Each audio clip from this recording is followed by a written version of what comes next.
Hi all, I'm 95 Fathoms, and I'm here attempting something kind of intimidating, but in my opinion, very cool and exciting. My first Shadow Pokemon hunt in Pokemon Colosseum for the Shadow Murkrow and Shadow Pokemon Lab. That was a lot of shadows.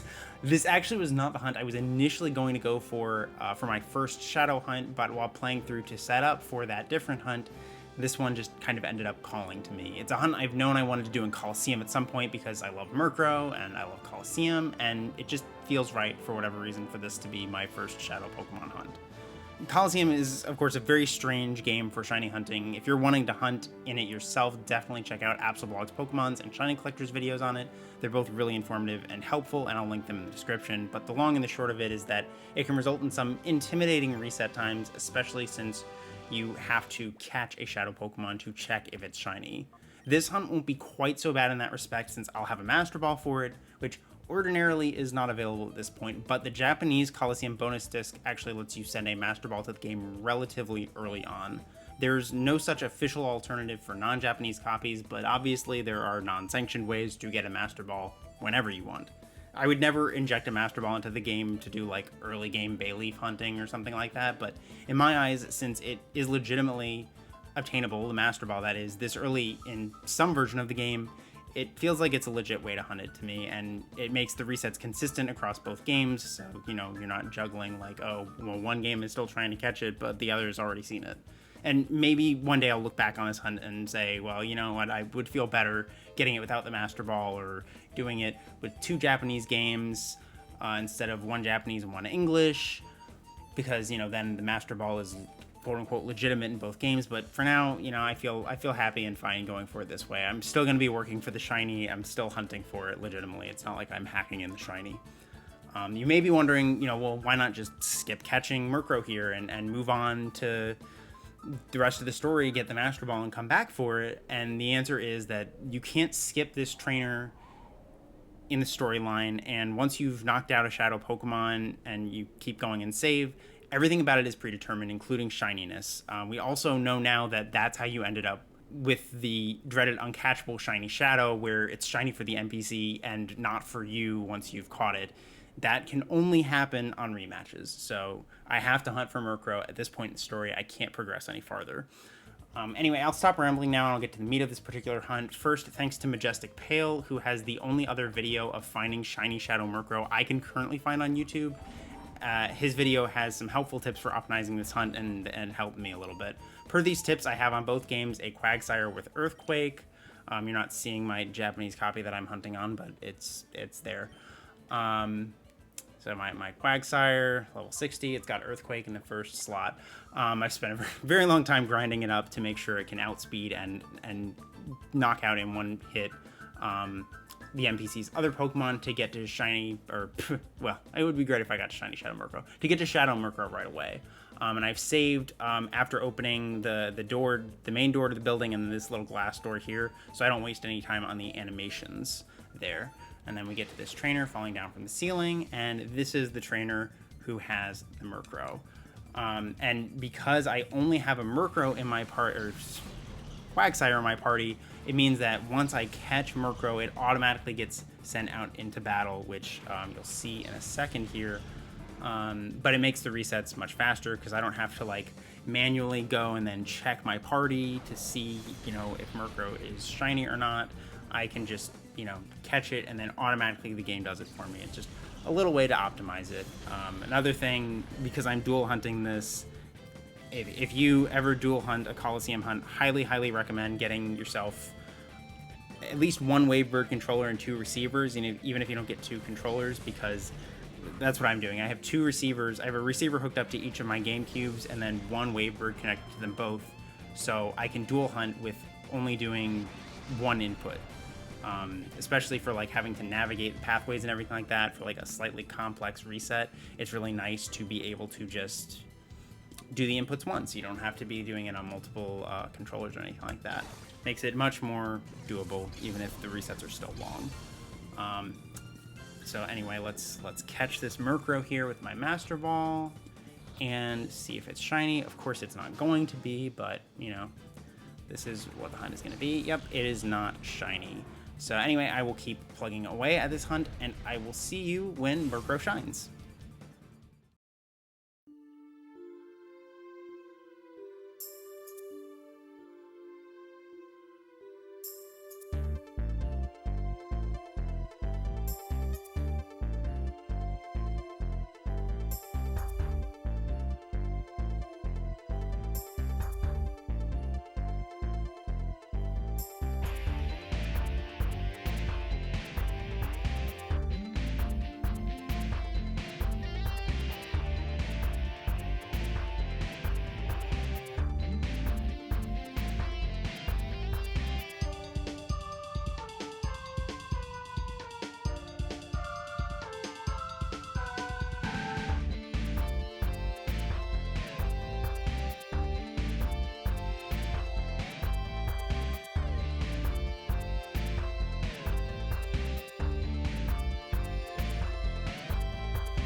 Oh my god!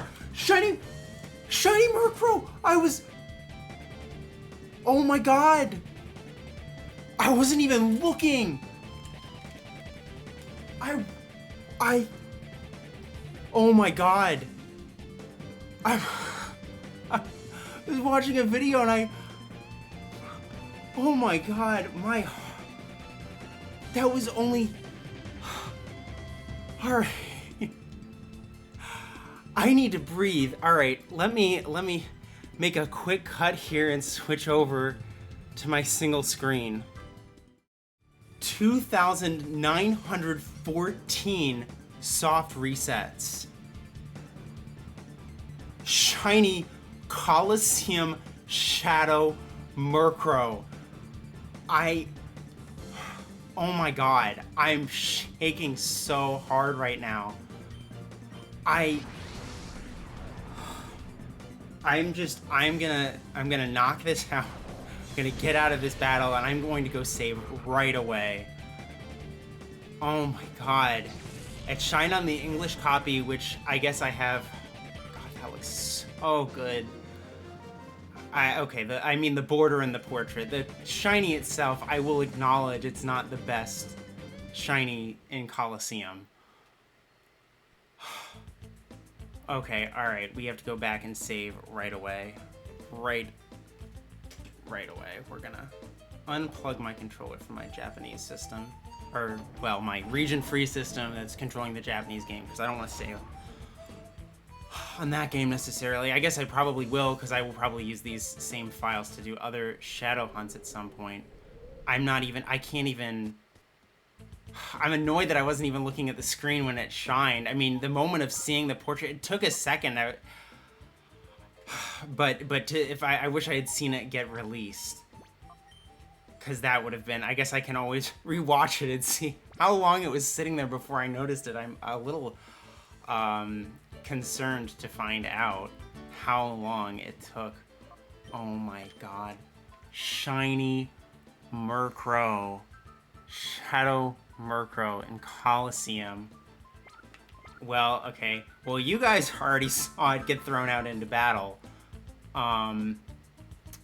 But I did not. But let's just throw it out into battle again.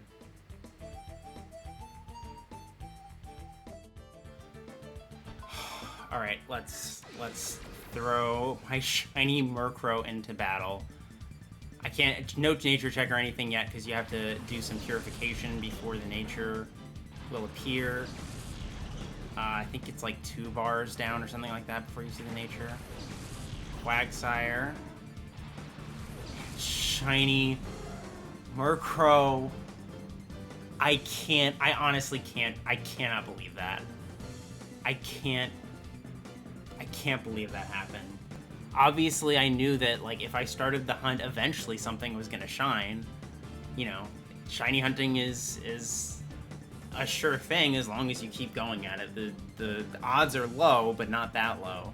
I love Colosseum and XD, so I knew that I wanted to do a shadow Pokemon hunt at some point. And Murkrow was not the one I was planning to be my first one, but I'm glad I decided to stop and hunt this, because, you know, it's very infrequently hunted shiny, and the portrait is amazing. I love the portrait. The shiny itself is, you know, one of Colosseum's sort of infamous bad color filter shinies, but the portrait looks great, and I love Murkrow. I just love Murkrow. I love birds, I love crows. So, anyway, I'm gonna stop rambling here. I'm gonna stop this section of the video, and I'll cut to the next part. Okay, and we are back at the Relic Stone, and I have dumped a lot of money into clones, dumped the clones into my Murkrow, and fortunately its nature is one that makes clones pretty effective on it, so it's pretty easy to get its purification gauge down. I didn't do any nature guesses, I forgot to do them, and I've already seen the nature, but in case you're nature guessing along at home, its nature is lax. So there we go, and now let's get into purifying it. So obviously, I had pretty good luck on this hunt.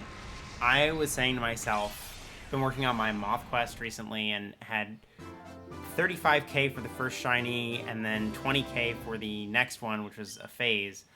And I was like, okay, you know, I'll take these like really bad hunts if it means that I can get Colosseum Murkrow at all under odds, even if it's just like 2 resets under odds. And I got it substantially under odds. So I think my good karma that I racked up with those really long hunts seems to have paid off here, which is kind of nice, because sometimes it feels like, you know, I mean, certainly when I done like game corner hunts, it's like, okay, I've had really bad luck. I'm going to do some game corner hunts because those will feel better. And then, you know, I get one of my fastest hunts ever in the Heart Gold Soul Silver game corner doing 5 Pokemon at a time. And then it's like, well, great. I'm glad I used up my good luck on this.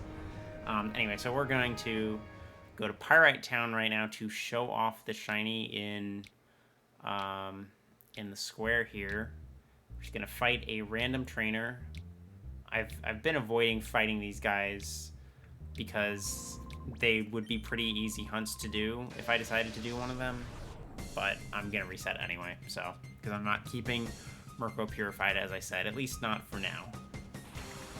So there's Ryder Vance, Misdreavus, and Skitty, and my Quagsire, and shiny Murkrow. I do have to say, I was kind of harsh on this shiny in the video, just because compared with the main series Murkrow, it's a different shiny, and it does look like they achieved it through just slapping a filter on it, but it's not a bad shiny. It's got kind of a deep violet color instead of the, you know, sort of brighter purple color that it usually has, and that looks kind of nice. I mean, the portrait is definitely, in my opinion, I don't want to say the best part of it, but the portrait is really cool. But I don't think it's a bad shiny in general. But I also have to say, yes, I want to hunt shinies that look good, but I also hunt shinies that are just Pokemon that I like, because it's nice to have like an extra special version of that Pokemon. And I also shiny hunt for the journey of it, for, you know, what the hunt feels like, and, you know, because I enjoy the hunt in itself. If that weren't the case, I wouldn't be hunting in Colosseum, obviously, especially since I've already gotten a Gen 3 Murkrow, so it's not like I even needed to do this to get a shiny Murkrow in Gen 3. The resets actually started feeling kind of cathartic once I'd been doing them for a while. Like, they didn't feel as long as you would think they would. I just sort of got into a muscle memory and just sort of, you know, went through it, and it was, you know, it just kind of was, and it worked really well alongside what I was doing. So it's, you know, obviously it's kind of scary to think of going to like 30K, because how long would it take? And, you know, I really wanted to get this by the end of the year, and I only had like 5 months to do so, but it really wasn't that bad. So if you're, you know, if you've ever thought about doing a Colosseum hunt, I will be the person to throw it out there that, hey, it's worth giving a shot. They're not... If you're going for one without a Master Ball, that's a different story. I acknowledge that the Master Ball probably made a huge difference in my experience here, but there's plenty of them that are cool Pokemon that you can get with the Master Ball. So, you know, I've said it before on other weird hunts that I've done. I'll say it again. I think it's worth doing, especially if you love these games as much as I do. I love Colosseum. I played it so much when it first came out. I've always loved Colosseum and XD. I will die on that hill. These games, it's a tragedy that we're not getting any sequels to these games probably ever. Yeah, I'm only going to show it off here in Colosseum because I've already gotten Lost Cave Murkrow, and again, since I don't want to purify it, I can't transfer it to the main series without purifying it, so since I don't want to lock it in as purified, we're not going to do that. You can look at my other Murkrow video if you want to see it shown off in Fire Red Leaf Green at least. So anyway, I've been rambling a bit, but I really hope you've enjoyed this video. I hope it's been interesting to see. Best of luck on all of your hunts, and take care.